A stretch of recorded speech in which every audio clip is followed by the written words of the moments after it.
RCN. Le son de la différence. RCN présente 2 minutes pour une association.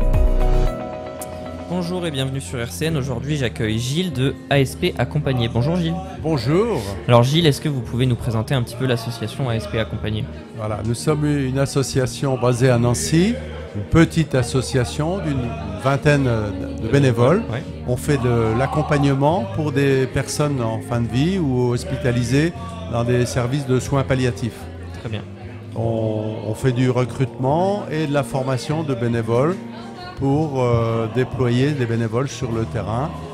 Et donc, nous sommes toujours en recherche de bénévoles parce qu'on a un turnover quand même au bout de quelques années, 4-5 ans, les gens ont envie de passer à autre chose, soit où ils arrêtent pour des problèmes de santé, ou soit ils quittent la région pour se rapprocher de leurs petits-enfants. On a quelques actifs, mais c'est plutôt une activité de retraités. D'accord. Personnellement, je suis présent dans l'association depuis 10 ans. Ok. 10 ans. Et donc on forme les bénévoles, on a une formation théorique sur 2 week-ends Ouais. et une formation pratique sur 2 fois 6 semaines. On déploie les bénévoles en tutorat en établissement hospitalier.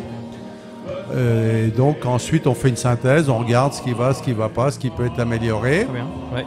Et ensuite on lâche les gens en autonomie. D'accord. Et alors donc ces interventions en soins palliatifs, comment ça se passe ?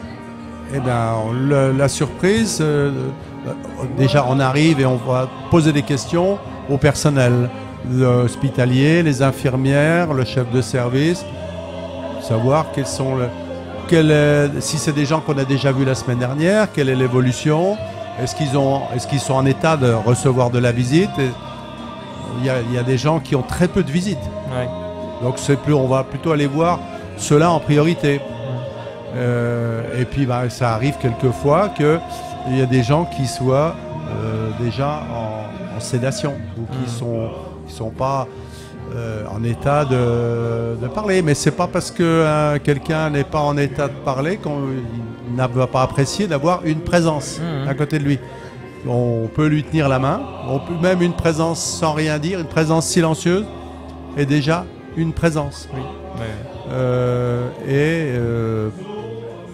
Donc la grosse inconnue, c'est au moment où on pousse la porte. Ouais. On ne sait pas ce qu'on va trouver derrière la porte.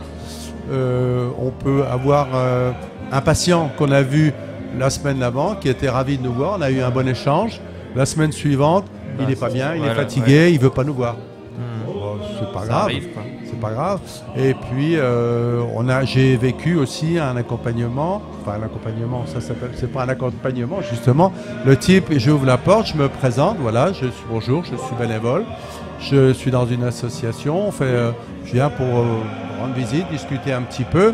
Et le type me dit, vous avez que ça à faire ? Ok. Bon, merci, au revoir. Alors il y a des fois où c'est moins amusant, il y a peut-être des fois où c'est peut-être un peu plus enrichissant. On Oui, sort des fois grandi. Ouais, exactement, on a des échanges très enrichissants avec des moments intenses d'émotion. D'accord.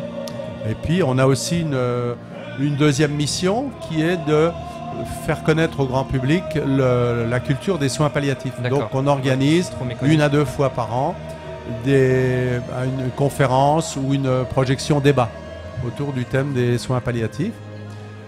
Et qu'est-ce que je voulais dire d'autre ? Oui. Et on a aussi de la formation continue pour nos bénévoles. On a un groupe de parole tous les mois qui permet d'échange. Ça, c'est très enrichissant. C'est un retour d'expérience. Ça permet un échange très riche entre les bénévoles sur des choses vécues. Alors là, aujourd'hui vous êtes à la journée des associations, qu'est-ce que vous pouvez dire aux personnes qui nous écoutent pour les motiver à vous rejoindre ? Qu'est-ce qu'on peut dire aux gens ? Que le bénévolat, c'est très enrichissant et que des gens qui sont hospitalisés, ils ont des choses à dire, des choses à échanger sur ce qu'ils ont vécu, sur des choses qu'ils n'ont pas forcément dit à leurs proches. Donc il y a des choses qui restent confidentielles. Quand on fait des accompagnements, il ne faut pas prendre tout sur son dos. Parce qu'il y a des choses qui peuvent être lourdes. Il faut être capable de passer à autre chose. Donc ça veut dire qu'il faut... Personnellement, j'ai un certain nombre d'activités. Je fais pas mal de choses. Donc je sors, je vais à Flavigny, j'ai fini, je remonte dans ma voiture, je passe à autre chose. Oui. Il faut savoir aussi couper des fois. Voilà, il faut arriver à se décharger et pas tout se prendre en pleine figure. Merci Gilles. Bonne journée. À vous Merci. aussi. Au revoir.